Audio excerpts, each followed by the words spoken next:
So in section 9.4 of the guided notes, we're going to look at basically tying it all together. There's a couple different ways to find the zeros of these things. I mentioned, right, we could factor, we could complete the square, and I mentioned this, in the last section. Or we could take the quadratic formula. So most of the time you initially start off with, trying to factor. So looking at this, recall, right, we're concerned with the factors of the first term and the third term. And somehow, if we can factor this, we have to get it to add up to basically a -3. So down below it lists, all these various factors. And if you take 7 times 1 and 1 times a -5, right, you're going to get basically 7 minus 5, and that's going to equal 2. And so that's not going to work. You could try 7 times 5, right, and that's going to give you 35, and then 1 times a -1, and that's going to give you -1. And that equals 34, right? And this is like basically a review from chapter 8. And that's still not -3, right? We're still trying to equal the middle. And okay, well, let's just keep trying. You could do, let's see,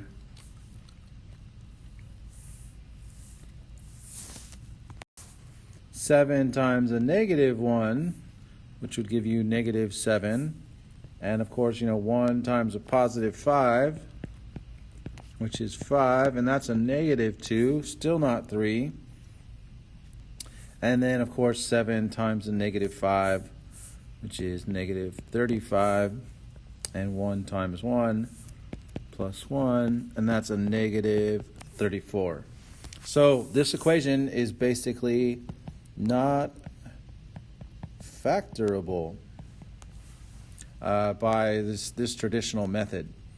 So none of the sums of the inner and outer products of the factor pairs of 7 and -5 equal a -3. Does this mean the equation cannot be solved? No, it does not mean that. It just means, we tried this way. Next, we're going to have to try this. And, no matter what, we can always try the quadratic, and that'll find the zeros as well. So some students might resolve, hey, why don't I just do the quadratic every time? And, there's nothing wrong with that line of reasoning. Just sometimes things are easily factorable, and this is not one of those times, though. So let's keep plugging along here. So now I'm going to try to, let's see if we can complete the square of this thing. And I'm going to see, I know a square I can make it equal to, a perfect square, right? Perfect squares. And you recall, 1, 4, 9, 16, 25, 36, 49, 64, and so on. I'm going to try 49. Right? I can very easily make this 49 as long as I multiply both sides by 7. When I do that, 7 times 7x squared is 49x squared. 7 times a -3, -21x. 7 times a -5, -35. 7 times 0, of course, is 0. So now that I've done all that, let me see if I have a perfect square.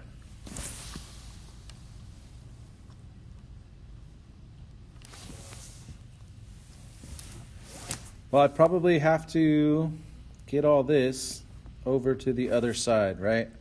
So I'd have to basically add 35 to both sides. So I would have 49x squared minus 21x is now equal to 35. So when a was not 1, right, but a was a perfect square, we would use this formula, b squared divided by 4 times a. Right, here's our ax squared, here's our bx, and right, what is our b? It's going to be 21 squared times 4 times a. A in this case is 49, and you're going to get, well, 21 squared is 441, and 4 times 49 is 196, and that's going to be equal to 9/4. And you're like, what? I never got a fraction before, but this is totally a possibility. 49x squared minus 21x, basically plus 9/4, is equal to 35 plus 9/4. And believe it or not, this actually does factor now that it's a perfect square. It just factors into stuff with fractions. So let's get into that.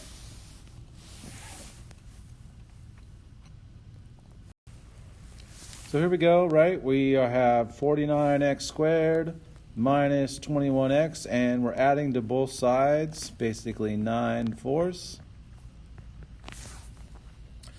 And you recall how to factor a perfect square trinomial. Well, let's just finish out the math here first. 49x squared minus 21x plus 9/4 is equal to 9/4 plus 35 is basically, when you add it together, is 149/4. And I know in the number 35, it's going to have, 4/4 in every single number. So 35 times 4, that's, 140/4 plus the 9/4, and that's how they came up with this answer here. So hopefully that makes sense. Now, when you factor a perfect square trinomial, and Mr. Minton is doing this, let's say this is example number 60. He's done. He takes the square root of the first term. Well, that, of course, is 7x. And he takes the square root of the third term. Well, what is the square root of 9? And what is the square root of 4? And it can factor into something with a fraction. And all that's going to be equal to is 149/4. Now I take the square root of both sides, right, because I've factored the perfect square trinomial. I'm left here with 7x minus 3/2 is equal to plus or minus the square root of 149/4, plus or minus the square root of 149/4. So then, we ultimately have to add 3/2 to both sides and divide by 7. So here I go, I'm just filling in, all the steps. I'm going to add 3/2 to both sides. And and then I'm going to divide everything by 7. This might be like a lot more work than you're willing to do to figure out the zeros of this equation. But completing the square, in this case, it does work.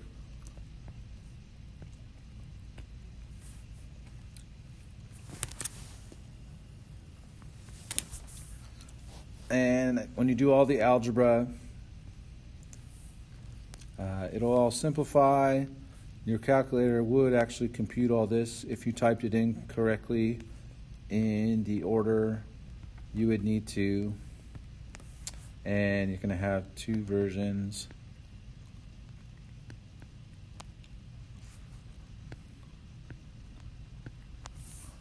And there you go. There's the two answers when you complete the square. And when you type all that mess into the calculator, you're going to get basically x is equal to 1.086 and x is equal to negative 0.658.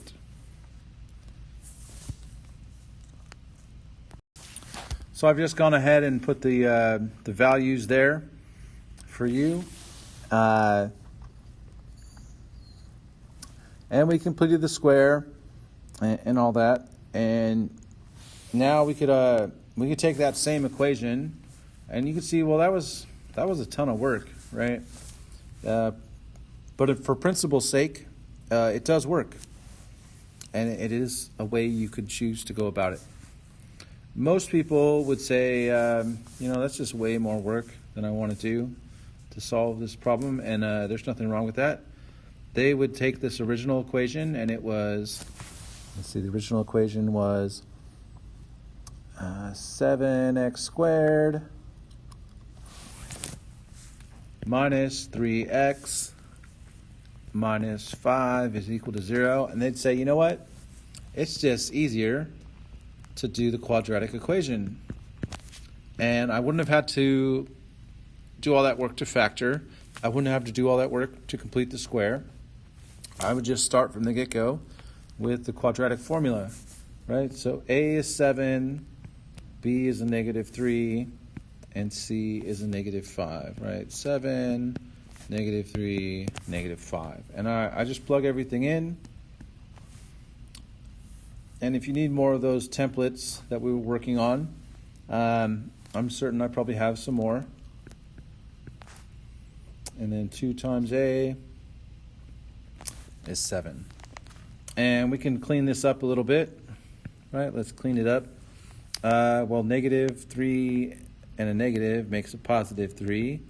This is going to be plus or minus the square root. Well, negative 3 squared is 9. And then I have to figure out, well, what is minus 4 times 7 times a negative 5? So minus 4 times 7 times a negative 5. That's going to be 140. And you'll see you kind of get to the same place, but you get there a little bit faster with less work.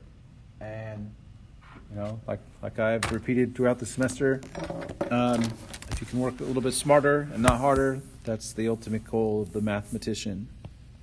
So you get 3. Now I'm cleaning it up even further. 3 plus or minus basically the square root of 149 all over 14. And let's just see what that works out to be on our calculator. It should, in theory, be the exact same answers. And it probably continues on to the next page. So let's see what the next page has in store. Oh, it doesn't. You wind up, right, where x is equal to 3 plus the square root of 149 over 14, which is approximately 1.086. And you get also 3 minus the square root of 149 over 14. And you can probably guess it's going to be negative 0.658. So, starting off right from the get-go with the quadratic, not a bad route to go. It may be a lot quicker. So let's do some more examples. So the next little section of notes on the page, hopefully I've already explained that this particular page cut off in my packet, but I'm going to basically fill in the blanks of what you're missing for your notes.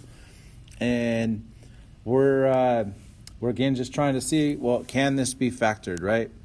Probably the first thing I do is I try to factor. I then might complete the square if that doesn't work. And if that doesn't work, I can always use the quadratic formula. Or I might just choose to start with the quadratic from the get-go. But let's just, for the practice and the fun of it, right? Let's try to see if we can factor this. So you would have, let's see here. If I was trying to factor this thing,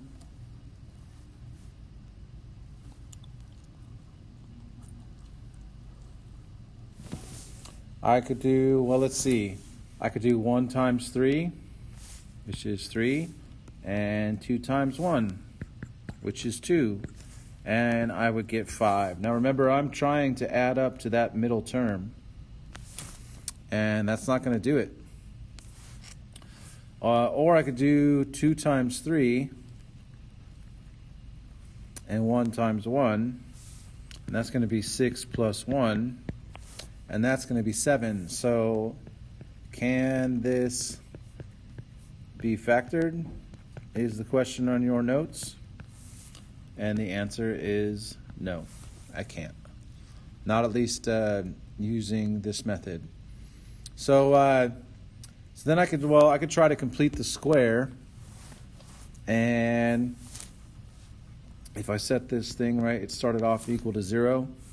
I could try to complete the square, so I'd have 2x squared plus 8x, and then I'm going to want to subtract 3 from both sides, so that's going to be equal to a negative 3. And then you have a box that asks you, what to do. And then there's a second box and another box here on your notes. So it says, well, right, remember I have to make this thing a perfect square. I have to make this a perfect square. And the only way that comes to mind is if I multiply everything here on both sides of the equation by 2. So in your box, you're going to multiply both sides by 2 to make the perfect square of 4x squared plus 16x is equal to a negative 6.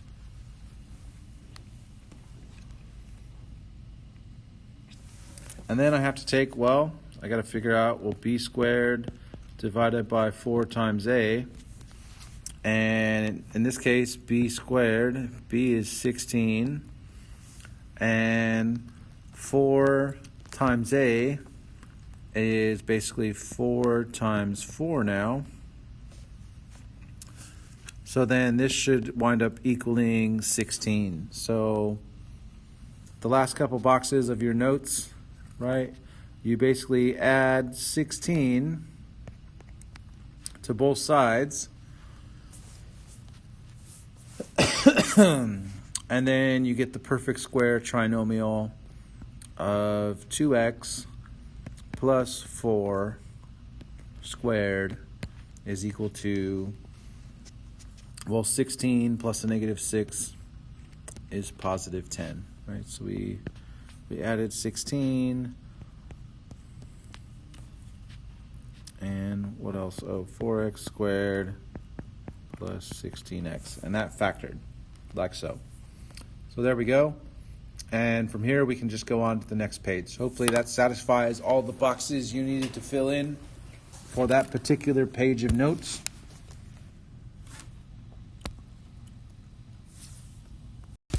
And of course, right, we take the square root of both sides, and you wind up getting on this side plus or minus the square root of 10.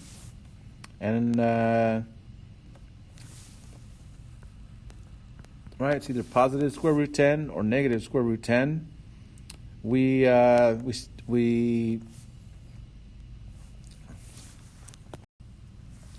the notes here kind of skip a step, right? Because you would have essentially x is equal to a negative 4 plus root 10 divided by 2.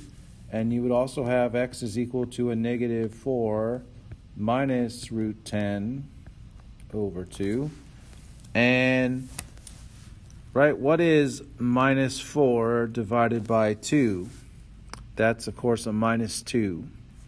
And that's where they get this minus 2 from here and here. Oh, and I made a mistake. This should be a minus. And, that's, of course, the exact answers. And, again, I don't know if that's more work than you're really willing to do to solve something like this. So here we go. We could actually just choose to start with the quadratic formula from the get-go. And remember, this was the original equation, right? This right here. This was the OG equation, the original equation. And, right, well, how much is A? A is 2, B is 8, C is 3. And right now, the quadratic equation might look like less work, which is kind of ironic because you probably used to see it before as more work. Well, it's negative B, so that's going to be a negative 8 plus or minus 8 squared, negative 4 times A times C, and then 2 times A. And if we clean it up, you're going to get essentially underneath the radical 64 plus, or 64 minus 4 times 2 times 3, which is what, 64 minus 24? And that's 40. And the square root of 40 does simplify. If you're using the snazzy new calculators, it simplifies to 2 root 10. That's, of course, plus or minus 2 root 10. And you wind up getting the same thing. What's a negative 8 divided by 4? That's negative 2. And then what's 2 divided by 4? 1/2. So there you go. And you see you get to the same place, but perhaps, less work than the other way. So that's it for these notes. We're going to do paper examples, and just there'll be a lot of different ways we can solve these, and hopefully it will all make sense.